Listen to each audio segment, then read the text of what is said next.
저는 30대 중반 주부입니다. 결혼한 지는 4년 정도 됐는데 아직 아이는 없어요. 우리 부부는 맞벌이 중인데 남편은 돈을 벌느라 정말 바쁘거든요. 돈에 쪼들리는 형편도 아니었는데 남편은 유난히 돈에 집착했어요. 그런 남편 때문에 참 많이 다투기도 했는데 나중에는 거의 포기하고 살고 있었어요. 처음에는 집 산 거 대출만 갚고 아이 계획을 세우자고 말하던 남편은 대출금을 다 갚았음에도 불구하고 여전히 조금만 더 라면서 아이 계획을 미루고 있었어요. 그러던 어느 날 당신이 잊고 있나 본데 나 지금 30대 중반이야. 더 미루면 안 되는 나이란 말이야. 라며 제가 남편을 쏘아봤어요. 솔직히 나이가 들면 들수록 걱정도 많이 됐고 거기다 친구들 출산 소식이 들려올 때마다 조바심도 났거든요. 그렇다고 해서 출산한 친구들이 돈이 많은 것도 아니었고 사실 우리가 더 낳으면 낳을지 부족할 게 없었거든요. 그런데도 남편은 무슨 욕심이 그리 많은 것인지 한 살이라도 젊을 때 빨리 돈을 모아야 한다는 이유로 맨날 야근에다 심지어는 주말에도 일을 하러 가는 날이 많았어요.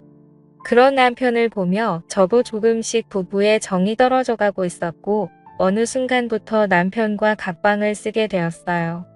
하지만 남편은 그런 저를 전혀 이해하지 못했는데 아니 내가 나 혼자 잘 먹고 잘 살자고 이러는 것 같아? 우리 가족 남부럽지 않게 살려고 이러는 거잖아. 근데 당신은 그것도 이해 못해줘? 라며 오히려 화를 내기 일쑤였어요. 그렇게 남편과 저는 골이 깊어져 가고 있었고 그런 우리를 보며 시어머니는 내가 너한테 항상 미안하구나. 도대체 왜 그렇게 돈에 집착하는지 모르겠구나. 내가 다시 한번 잘 타일러 보마. 라며 항상 제게 미안해 하셨어요. 남편의 여동생인 시누이도 언니 요즘 오빠 때문에 힘들다면서요. 엄마 아빠가 불러서 알아듣게 말한다고 하니까 언니가 조금만 이해 좀 해주세요. 근데 제가 봐도 속 터지겠네요. 언니 나이도 있는데 도대체 왜 그러는 건지 모르겠어요. 라며 울상을 짓곤 했어요. 시댁 가족들은 정말 좋은 분들이었는데 사실 시댁 가족들 때문에 지금껏 버텨온 거나 마찬가지였어요. 시댁 가족들이 아니었음 벌써 이혼하지 않았을까 싶네요. 그러던 어느 날 잔뜩 취해서 들어온 남편이 너 나랑 살기 싫지? 먼저 이혼하자. 라고 다짜고짜 물었어요. 맨날 늦게 들어오더니 이제는 술까지 퍼마시고 들어와서 술주정까지 하네. 제가 남편을 보며 비아냥거렸어요. 우리 둘이 진짜 사랑해서 결혼했는데 도대체 왜 이렇게 된 걸까? 남편이 물었지만 저는 대꾸하지 않았는데요. 그런 저를 보며 남편이 다 내 잘못이네. 나는 그저 우리 가족 행복하게 잘 살려고 했던 것뿐인데 도대체 어디서부터 잘못된 걸까? 라며 머리를 감싸안았어요. 그날따라 남편은 많이 이상했고 저는 아무런 대꾸도 하지 않은 채 남편을 노려볼 뿐이었어요. 그리고 다음 순간 남편이 그래 이혼하자. 내가 그렇게 원하던 이혼 내가 해줄게. 라며 담담하게 말했어요. 안 된다고 펄쩍펄쩍 뛰더니 왜 갑자기 심경 변화가 생긴 거야? 제가 남편에게 물었고 서로 사랑하지도 않는 사람과 사는 게 얼마나 지옥인 거냐? 빨리 이혼해줘야 당신도 새 출발해서 그렇게 갖고 싶다던 애를 갖지 당신도 이제 적은 나이가 아니잖아. 라고 말을 했는데 남편은 그저 넋이나간 듯 해보였어요. 그럼 나야 좋지. 사실 나도 어머님 아버님 아가씨 때문에 어찌어찌 버틴 건데 언제까지나 그럴 순 없잖아. 그래도 당신이 그렇게 생각해주니 고맙네. 우리 헤어지는 마당에 그냥 좋게 마무리하자. 제가 남편에게 말했어요. 그리고 그 뒤 남편이 급히 이혼을 하기 위해 준비하는 듯 했고 그런 남편을 보며 근데 왜 이렇게 서두르는 거야? 그새 여자라도 생긴 거야? 어차피 이혼할 사이인데 한번 털어놔봐. 남편에게 물었어요. 맞아 당신 말대로 나 여자 생겼어. 근데 그 여자가 얼마 전에 임신까지 했어. 이제 몇 달 뒤에 내 아이가 나오거든. 그러니까 빨리 이혼하자라며 남편이 충격적인 사실을 털어놨어. 아, 그래서 그동안 맨날 늦게 왔던 거였구나. 거기다 주말마다 일하러 가는 이유가 다 있었던 거구나. 근데 나는 천치같이 전혀 모르고 있었네. 남편에게 충격적인 사실을 들었음에도 저는 별 느낌도 없었는데 오히려 그런 제 모습에 더 놀랐던 것 같네요. 그 뒤 남편은 이혼을 진짜 서둘렀어. 저기 말이야, 내가 바람펴서 이혼하는 거잖아. 그러니까 이 집은 당신에게 줄게. 어차피 문제는 나한테 있는 거니까. 어느 날 남편이 뜬금없이 말했어. 뭐, 당신 같은 짠돌이가 이 집을 나한테 주겠다고. 당신 그 여자 진짜 사랑하는가 보다. 그렇게 아등바등 돈에 미쳐서 살던 사람이 집까지 나한테 주면서 이혼을 서두르는 거 보니 그런 남편을 보며 마음이 참 이상했는데 아이도 자꾸 미루던 그런 사람을 하루아침에 그렇게 변하게 한 여자가 누군지 궁금했어요. 그 뒤 저는 시어머니에게 전화를 했어요. 어머님 혹시 얘기 들으셨어요? 그이가 이혼하자고 해서 우리 이혼해요. 근데 그이가 지금 사귀고 있는 사람이 있다고 하는데 들으셨어요? 그래, 얘기 들었다. 그래서 말인데 내가 빨리 정리를 좀 해줬으면 좋겠구나. 조금 있으면 우리 손주가 나온다고 하는데 서둘러야 하지 않겠니? 시어머니의 목소리가 전과는 완전히 달라져 있었어요. 그런 시어머니를 보니 살짝 기분이 나빠졌어요. 어머님도 손주 태어난다니까 좋으신 모양이네요. 당연한 거 아니겠냐? 내가 결혼한 지가 벌써 몇 년째인데 아직 내 품에 손주가 없다는 게 말이나 되는 거냐? 이게 얼마나 큰 경사냔 말이야. 시어머니는 마치 이 모든 것이 제 잘못이란 듯이 말했어요. 어머님 말씀이 좀 서운하네요. 제가 안 낳겠다고 한 것도 아니고 그이가 지금껏 계속 미뤘다는 거 어머님도 잘 알고 계시잖아요. 그런데 어떻게 그런 말씀을 하실 수가 있어요? 그러니까 내가 똑바로 했어 봐라. 우리 아들이 그러겠냐는 말이야. 그동안 나도 내 말을 믿었었다. 그런데 지금 만나고 있는 애랑은 만난 지 얼마 되지도 않았다는데 벌써 애가 들어섰다지 않니? 그러니까 그동안 너한테 문제가 있었다는 거지. 시어머니는 마치 그동안 많이 참았다는 듯이 제게 다 쏟아내기 시작했어요. 그런 시어머니의 말에 제가 순간 울컥하고 말았는데요. 사실 남편이랑 사이가 안 좋았음에도 시어머니의 따뜻한 말을 위로받으며 잘 견뎌왔었거든요. 하지만 그날 시어머니의 그러한 싸늘한 말을 들으며 제가 큰 착각을 한 것이었구나 하는 생각을 하게 되었고 그동안 시어머니가 철저히 연기를 한 것이라는 생각마저 들었어요. 알겠습니다. 오히려 어머님이 그렇게 말씀해 주시니 있던 정도도 뚝 떨어지네요. 따로 찾아뵙고 인사드리진 않겠습니다. 그럼 전화 끊겠습니다. 다음에 제가 급히 전화를 끊어버렸어요. 그런데 전화를 끊자마자 참았던 눈물이 쏟아져 나왔어요. 그동안 의지하던 시어머니에게 조차 배신당했다는 생각이 머릿속에 가득했거든요. 그렇게 한동안 눈물만 흘리고 있었는데 신우이에게 전화가 걸려왔어요. 언니 이혼한다면서요. 아가씨도 제게 서운한 얘기하려고 전화한 거예요. 제가 신우이에게 싸늘한 목소리로 물었어요. 아니 그런 건 아니고 지금 이런 마당에 얼굴 보고 인사는 못할 것 같고 그래서 전화로라도 인사하려고 했죠. 신우이가 기어들어가는 목소리로 말했어요.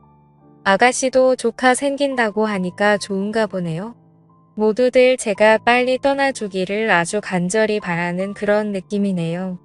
걱정하지 마세요. 우린 애도 없어서 금방 끝날 거니까. 그게 아니라 언니한테는 정말 미안해요. 그냥 그 말하고 싶어서 전화했어요. 순간 신우이가 울컥했는지 잠시 침묵했어요. 그러더니 곧 언니 난 누가 뭐래도 언니 편이었어요. 그리고 언니를 제 친언니로 생각한 것도 사실이에요. 언니 정말 보고 싶을 거예요. 그리고 잘 사셔야 해요. 신우이가 말했는데 신우이의 목소리는 눈물을 가득 머금고 있었어요. 그런 신우이에게 뭐라 대답하지도 못한 채 통화가 끝나버렸고 신우이의 그런 모습을 보니 다시 제 마음이 안 좋아졌어요. 그동안 신우이와 저는 정말 사이가 좋았거든요. 그렇게 전화를 끊어버린 신우이가 걱정이 되어 제가 다시 전화를 했으나 그 뒤 신우이의 휴대폰은 전원이 꺼져 있었어요. 결국 신우이와 다시 통화를 하지 못한 채 저는 남편과 이혼을 진행하게 되었어요. 남편은 모든 것을 속전속결로 처리했는데 정말 급했던 모양으로 웬만한 건 제가 원하는 대로 다 해줬어요. 이 집은 이제 당신 거니까 당신이 팔고 이사를 가든지 그냥 살든지 마음대로 하고 난 짐 싸다 바로 나갈게. 근데 앞으로 그냥 가지고 있는 것도 나쁘진 않을 거야. 남의 남편이 제게 조언했지만 당신 같으면 이 집에서 살 수 있겠어? 당신 말이야, 내가 상관장 소통 안 한 거 감사하게 생각해. 그래서 내가 아파트까지 당신한테 다 주고 당신이 해달라는 거 다 해줬잖아. 암튼 그건 고맙게 생각할게. 남의 남편이 급히 짐을 싸서 나갔어요. 그 뒤 저는 집을 팔려고 내놨지만 빨리 팔리지 않았고 우선 그대로 살고 있었어요. 사실 그쯤에서는 남편에게 이미 정이 떨어져 버렸기에 남편이 그립다거나 그렇지도 않았거든요. 그렇게 얼마나 지났을까요? 제 친한 친구 진주에게 전화가 한 통 걸려왔어요. 잘 지내고 있는 거야? 너 그러고 사는데 내가 이러니 널 챙길 수도 없고 미안하다. 친구 진주가 미안한 듯 말했어요. 아니야. 너 몸이 그런데 무슨 그런 말을 하냐? 오히려 내가 널 챙겨야 하는데 내 꼴이 이러니 내가 더 미안해. 친구 진주는 얼마 전에 갑상선 암 진단을 받고 치료 중이었거든요. 아니야. 그래도 갑상선 암은 암 중에서 착한 병이라고 하잖아. 수술하고 치료받으면서 많이 좋아졌어. 정말 많이 나아진 것인지 진주의 목소리가 밝아 보였어요. 저기 근데 말이야. 나 오늘 내 전남편 봤다. 그래. 같은 하늘 아래에 사는데 마주칠 수도 있지 뭐. 제가 별 관심 없다는 듯이 말했어요. 근데 내 전남편 바람나서 이혼했다고 하지 않았어? 야, 그 인간 얘기는 하지도 말자. 피곤하니까. 제가 진주에게 말했지만 나도 웬만하면 전화 안 하려고 했지. 근데 말이야. 내 전남편 너한테 그렇게 하고 벌 받는가 보다. 친구 진주가 아주 고소하다는 듯이 말했어요. 그게 무슨 말이야? 벌 받는 것 같다니. 아니 너도 알다시피 내가 암 전문 병원에 다니잖아. 근데 내 남편이 환자복을 입고 거기에 있더라니까. 그게 무슨 말이겠냐? 내 남편이 지금 암에 걸렸다는 거지. 뭐? 암에 걸렸어? 그렇다니까. 내 시어머니가 부축해서 병실로 들어가는 거 내가 봤다니까. 진주가 확실하다는 목소리로 말했어요. 내가 잘못 본 거 아니야? 멀쩡하던 사람이 갑자기 무슨 암이야? 야, 어느 날 갑자기 걸리는 게 암이야. 나도 봐라. 갑자기 그랬잖아. 내가 혹시나 싶어서 몰래 지켜봤는데 내 전남편이 확실했어. 이게 무슨 일이야? 알았어. 내가 확인 좀 해볼게. 라고 제가 말했어요. 뭐? 내가 확인을 하긴 뭘 확인을 해봐. 그냥 모른 척해. 지금에 와서 내가 확인해서 뭐 하게? 너 정신 똑바로 차려. 이혼 당해놓고는 아직도 정신 못 차린 거냐? 순간 진주가 제게 화까지 내면서 말했어요. 알았어. 알았으니까 걱정하지 말고 넌 치료나 잘 받아. 라며 제가 전화를 끊었어요. 그리고 곧 신우이에게 전화를 했어요. 언니 오랜만이네요. 다시 연락할 일 없을 줄 알았는데 어쩐 일이세요? 아가씨 그 바람난 여자랑 재혼했어요? 네? 아 그럼요. 벌써 재혼했죠. 그래요. 그럼 지금쯤 아기도 태어났겠네요. 아들이에요? 딸이에요? 제가 신우이에게 단숨에 물었어요. 네, 그게 말이죠? 아, 딸이에요, 딸. 어찌나 예쁜지 몰라요. 세상에나, 오빠를 꼭 닮은 거 있죠? 그런 신우이의 말을 듣고 뭔가 이상하다 싶었는데요. 신우이는 거짓말을 잘 못하는 사람이에요. 아가씨 지금 거짓말하는 거죠? 그 사람 지금 어디 있어요? 거짓말이라니요. 제가 무슨 거짓말을 해요. 암튼 전 모르겠으니까 앞으로 다시 전화하지 마세요. 우리가 이렇게 통화할 사이는 아니잖아요. 신우이가 전화를 끊어버렸는데 신우이의 목소리는 어딘지 모르게 많이 어색해 보였어요. 신우이가 전화를 끊고 난 뒤 머릿속이 복잡해졌어요. 아니, 여자가 생겼다고 급히 이혼까지 하고 나간 사람이 갑자기 안병동에 있다고 하니 이상할 수밖에요. 그렇게 저는 남편의 뒷조사를 하게 되었는데 평소 알고 지내던 남편의 친한 친구에게 연락을 했어요. 재수씨, 갑자기 연락 와서 깜짝 놀랐어요. 남편의 친구가 놀라서 물었어요. 준혁씨, 저 궁금한 게 있어서 어렵게 전화드렸어요. 아, 네, 말씀하세요. 남편의 친구가 당황한 듯 했는데 저기 제가 오늘 이상한 소리를 들어서 그런데 사실대로 말해줄 수 있어요? 다들 저한테 거짓말까지 하면서 뭔가를 숨기고 있거든요. 저기 그게 무슨 말씀이신지 준혁 씨 그이랑 제일 친한 친구잖아요. 그러니까 다 알고 있잖아요. 그러니까 사실대로 말해주세요. 그 사람 바람났다는 거 다 거짓말이죠? 재수 씨 저기 그게 말이죠. 아 참 큰일 났네. 절대 말하지 말라고 했는데 라며 남편 친구가 어쩔 줄을 몰라 했어요. 부탁이니까 사실대로 말씀 좀 해주세요. 제발 부탁할게요. 제가 간절하게 말했어요. 저기 그게 말이죠. 제가 그랬다고 절대 말하면 안 됩니다. 말하면 가만 안 둔다고 했어요. 라며 잠시 말을 멈춘 남편 친구가 제게 충격적인 사실을 말했어요.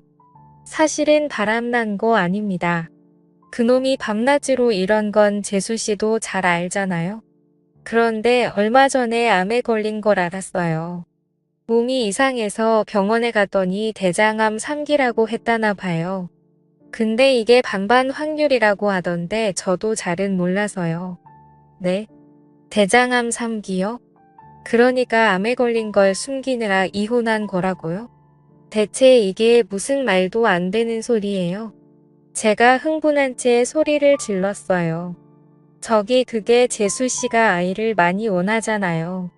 그런데 암이 완치된다고 해도 방사선 치료에다 뭐에다 당분간 아이 갖기는 힘드니까 그냥 보내드리는 게 이치에 맞는 거라고 라는 말을 하던 남편 친구가 순간 말을 잇지 못했어요. 그리고 그 순간 전화기를 들고 있던 제 손이 덜덜 떨리고 있었는데요. 뭐라고요? 그래서 저와 이혼을 했다고요? 고작 그 이유 때문에요? 그게 말이죠. 사실 그 녀석은 재수 씨가 임신하게 되면 회사 관두기 할 생각이라고 악착같이 일만 했었어요. 그 녀석 어릴 때 부모님이 맞벌이 하느라 항상 바쁘셨거든요. 그래서 아이 낳으면 재수 씨가 집에서 아이들만 보길 원했어요. 그렇게 아이 키우면서 돈 걱정 안 하게 만들고 싶다고요. 그런데 그러다가 결국 몹쓸 병에 걸렸는데 재수 씨 힘들게 하고 싶지 않다고 저를 붙들고 통곡을 하고 울었어요. 물론 저도 처음에는 말렸어요. 그래도 재수 씨한테 말해야 한다고요. 근데 절대 안 된다고 난리를 치니까 거기다 환자이고 하니 다들 그렇게 하기로 한 거예요. 남편 친구가 그동안 있었던 일을 설명했고 그 순간 제 눈에서 눈물이 멈추질 않았어요. 정말 대단하시네요. 저만 바보 만들고 다들 좋으셨나 봐요. 재수 씨 진짜 그런 게 아니에요. 남편 친구가 저를 위로하려고 애쓰고 있었지만 잘 알겠습니다. 그리고 감사해요. 라며 제가 전화를 끊었어요. 그렇게 바로 신우이에게 전화를 했지만 전화를 받지 않았고 아가씨 다 들었으니까 전화 받으세요. 그 사람 지금 암에 걸렸다면서요. 라고 제가 문자를 보냈어요. 제 문자를 본 신우이가 제게 바로 전화를 했어요. 언니 어떻게 알았어요? 지금 어떻게 한 게 중요한 게 아니잖아요. 다들 저한테 어떻게 그럴 수가 있어요? 그럼 어머님도 저한테 일부러 그렇게 하신 거네요? 제가 신우이에게 기가 막힌 목소리로 물었어요. 미안해요, 언니.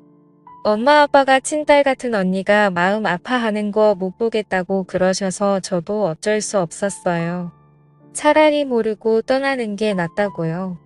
라고 말을 하던 신우이가 결국 눈물을 흘렸어요. 그런 신우이에게 남편이 입원해 있는 병원과 병실을 물어서 급히 그곳으로 갔고 마침 병실을 나오던 시어머니와 딱 마주쳤어요.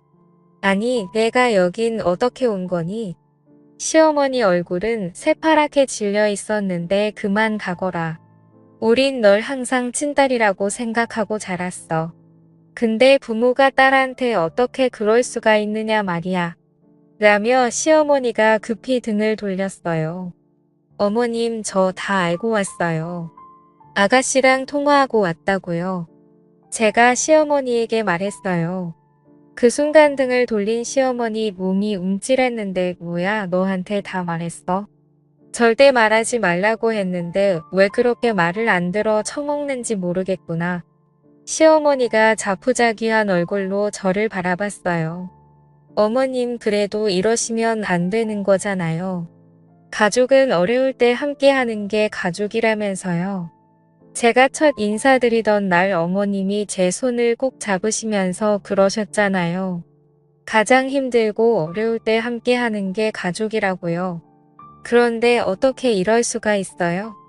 제가 원망스러운 눈빛으로 시어머니를 바라봤어요. 이거사, 네 나이가 이제 30살 중반이다. 근데 암 상기면 이젠 어떻게 될지 아무도 모른단다. 아이를 가질 수 없을지도 모른다잖니. 그럼 네 인생은 뭐가 되는 거냐? 우린 널 항상 친딸이라고 생각하고 자랐어. 근데 부모가 딸한테 어떻게 그럴 수가 있느냐 말이야. 그런 시어머니의 눈에는 눈물이 그렁그렁했어요. 어머님 그래도 이러면 안 되는 거잖아요. 가족은 어려울 때 함께 하는 게 가족이라면서요. 제가 원망 가득한 눈빛으로 시어머니를 다시 바라봤어요. 그럼 제 말에 시어머니가 이거사 뭐 하려고 여기에 발을 들여? 네가 이러는 거 아니까 우리가 말 못한 거야. 열이 빠진 거 같으니라고. 이럴 땐 그냥 모른 척하고 가야 하는 거야. 제 등을 내리치면서 눈물을 흘렸어요. 그날 시어머니에게 전화를 했을 때 그토록 매몰차게 말하는 시어머니를 보며 왜 보셨을까요? 다시 한번 제 가슴이 미어져 내렸어요. 그렇게 병실 안으로 들어갔는데 남편의 얼굴은 그새 많이 상해 있었어요. 당신이 여긴 어떻게 왔어? 왜 그렇게 바람나서 나갔는데 안 걸렸다고 하니까 구경하러 왔어? 그래, 나 천벌 받았어. 그러니까 그만 가봐. 라며 남편이 제 눈도 마주치지 않고 단숨에 말했어요. 미안해. 당신 아내라는 사람이 당신 아픈 것도 모르고 진짜 한심하다. 정말 미안해. 라며 그 자리에서 제가 펑펑 눈물을 흘렸어요. 그런 저를 보며 남편이 마음에도 없는 소리를 했지만 저는 상관도 하지 않았고 그날부터 남편의 병관으로 하기 시작했어요. 우선 회사에 그만두겠다고 말했고 그런 저를 남편이 말렸지만 당신 돈 번다고 밤낮을 어떻게 했어? 근데 지금 이게 뭐야? 내가 원했던 건 이런 게 아니었어. 퇴근하고 당신이랑 오붓하게 같이 밥 먹고 주말에는 당신 손잡고 영화 보고 내가 원한 건 그것뿐이었다고. 난 돈 많은 부자가 되고 싶었던 게 아니었다고. 그러니까 그냥 내가 하자는 대로 해. 우리 진짜 최선을 다해보자. 내가 여기저기 알아봤는데 요즘은 의술이 진짜 많이 좋아져서 암상기 정도는 정말 아무것도 아니래. 반반 확률이면 반은 가능성이 있다는 거잖아. 한번 해보자. 꼭 이겨내서 우리 경치 좋은 시골 마을 가서 그냥 마음 편하게 살자. 라며 남편을 설득했어요. 그런 제 말을 듣던 남편이 당신 아이 원했잖아. 설령 내가 살 수 있다고 해도 난 아이를 갖지 못할 수도 있어. 힘겹게 말했어요. 아이 없으면 더 좋지. 생각해봐. 아이 키우려면 돈이 얼마나 들겠어? 차라리 그 돈으로 우리 둘이 여행 다니면서 맛있는 거 먹고 그렇게 살면 되지. 그럼 좋잖아. 다행히 당신이 벌어놓은 돈이 꽤 돼서 내가 소일거리하면서 살면 충분할 거야. 그러니까 우리 열심히 치료받자. 알았지? 라며 제가 활짝 웃었는데 제 말에 남편이 눈물을 뚝뚝 흘렸어요. 그 모습에 옆에 있던 시부모님도 뒤를 돌아 눈물을 흘리셨는데 제가 병관으로 한 뒤 남편은 정말 많이 좋아지기 시작했어요. 반드시 살아야겠다는 의지가 다시 생긴 듯 잘 넘어가지도 않는 밥을 꾸역꾸역 입안으로 밀어 넣었는데 물론 약 부작용으로 얼마 안 가서 구토를 하기도 했지만 남편은 어떻게든 먹으려고 노력했어요. 그 뒤 남편은 정말 많이 좋아졌어요. 거기다 제가 아는 지인에게 부탁해서 한적한 시골 마을에 집도 알아봤는데 남편과 어떤 집이 좋을지 계속 고르고 있었기에 남편의 얼굴이 많이 밝아져 있었어요. 여기서 조금만 가면 바다도 있대. 그리고 앞에는 조그만 텃밭도 있어서 농약을 안 치고 채소를 길러 먹을 수 있을 것 같아. 거기다 채소 같은 거 심어서 유기농으로만 먹자. 요즘 텃밭 가꾸는 거 공부도 하고 있거든. 당신도 해야 하니까 빨리 건강해져야 해. 당신도 알다시피 내가 손이 좀 둔하잖아. 라며 활짝 웃었는데 그러한 이야기를 할 때마다 남편의 얼굴이 참 편안해 보였어요. 그렇게 힘든 항암 치료를 끝내던 어느 날 우리는 살던 아파트를 처분해서 시골 마을로 내려갔어요. 공기도 좋았고 아침마다 새들이 지저귀는 소리에다 바람이 불 때마다 울창한 나무들이 아주 시원한 소리를 냈는데 우린 그 소리가 그렇게 좋을 수가 없었어요.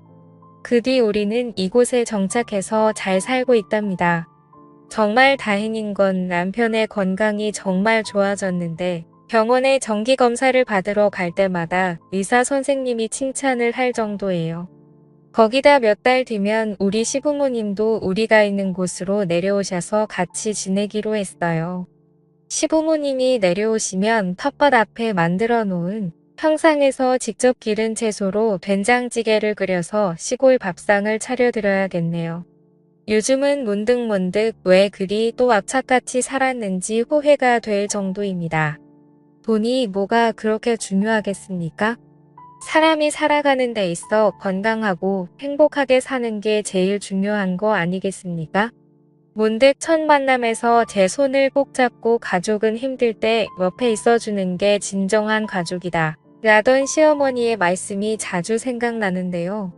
남편이 안병동에 있을 때 아픈 가족들을 남을 나라 하는 사람들을 많이 봤었는데 부디 힘든 시간일수록 가족들이 함께해 주시길 바라봅니다. 감사합니다.